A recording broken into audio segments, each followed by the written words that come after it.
Good evening. आइए देखते हैं सारा आकाश उपन्यास की शीर्षक की सार्थकता। तो सारा आकाश उपन्यास जो कि आज़ाद भारत के युवा के संघर्ष की कहानी है, लेकिन इसका शीर्षक है सारा आकाश।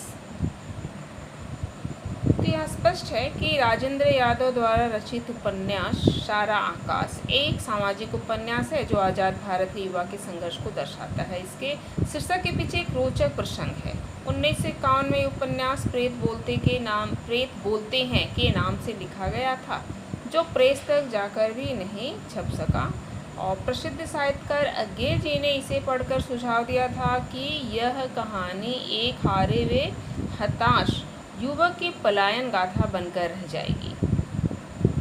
वर्षों तक राजेंद्र यादव को सोच विचार करना पड़ा और तब उन्होंने उपन्यास का आरंभ और अंत को निकालकर उपन्यास का पुनर्लिखन किया, जो सारा आकाश के नाम से 1959 में प्रकाशित हुआ। लेखक को दिनकर जी की 2 पंक्तियों से उपन्यास के नाम की प्रेरणा मिली थी, और पंक्तियां हैं: सेनानी करो प्रयाण अभय, भावी इतिहास तुम्हारा है, ये नखर तमाके बुझते हैं, सारा आकाश तुम्हारा है।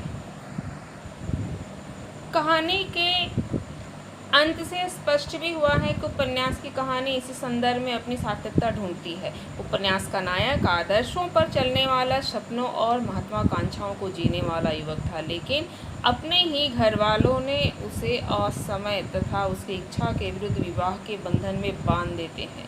वह टूटकर बिखर जाता है। इस प्रकार उसके संघर्ष की गाथा आरंभ होती है। सुहाग रात में पत्नी प्रभा का न बोलना उसकी मनस्थिति को और अधिक भयावह बना देती है। दूसरी ओर प्रभा भी सुहाग रात में खिड़की से बाहर मानो सारा आकाश ही देखती रही, मानो उसके सपने आकाश में कहीं विलीन हो गए थे।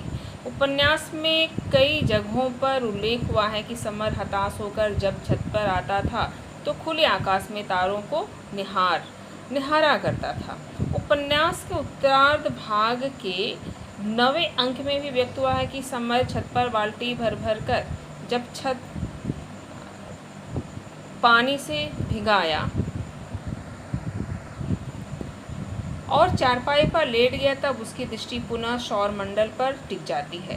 तारों की गति पर विचार करते उसे ध्यान आता है कि ज्ञान प्राप्ति के क्षेत्र में अभी बहुत कुछ सीखना है।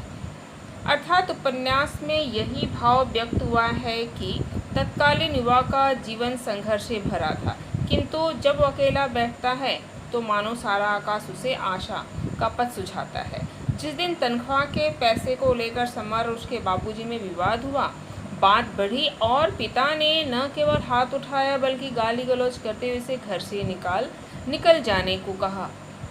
असल माँ बाप का है तो अभी निकल जा, अभी इसी वक्त।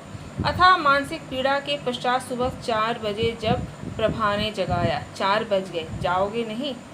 समर तैयार होकर निकलना ही चाहता था कि मुन्नी के मरने का तार आया। इस बात से वह पूरी तरह से टूट गया था। ट्रेन में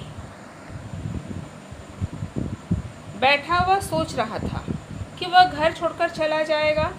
ट्रेन से उतरा तो दूसरी पटरी पर विपरीत दिशा में जाने वाली ट्रेन आ रही थी। उसके मन में आया, मान लो अभी हैंडल पकड़कर इस डिब्बे में जा बैठूं तो। कुछ सोचने के पश्चात उसके मन में विचार आया कि यदि वह गाड़ी के आगे कूद जाए, अर्थात वह घर से भाग जाने तथा आत्महत्या कर लेने, 2 विचारों में उलझ गया। जब पीछे वाली ट्रेन खिसकने लगी तो उसने अनुभव किया, मैं तेजी से चक्कर खाते चाक पर खड़ा हूँ, भीतर कोई दोहराए चला जा रहा है, कूद पर चढ़ जा, कूद पर चढ़ जा। घबराकर मैंने देखा सारा आकाश डगडग करता घूमने लगा था। लेखक ने नायक को पलायन तथा आत्महत्या से रोक लिया, किंतु उसका सिर चक्कर खा रहा था, मानो सारा आकाश घूम रहा हो। उपन्यास में युवा के